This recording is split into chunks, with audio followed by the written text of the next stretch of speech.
सदा बालरूपापि विघ्नाद्रिहन्त्री महादन्ति वक्त्रापि पञ्चास्यमान्या विधीन्द्रादिमृग्य गणेशाभिधामे विधत्तां श्रियं कापि कल्याणमूर्तिः।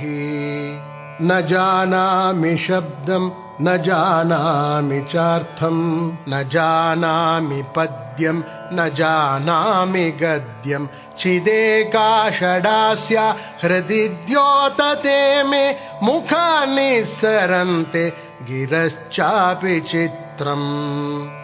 मयूराधिरूढं महावाक्यगूढं मनोहारिदेहं महच्चित्तगेहं महीदेवदेवं महावेदभावं महादेवबालं भजे लोकपालम्।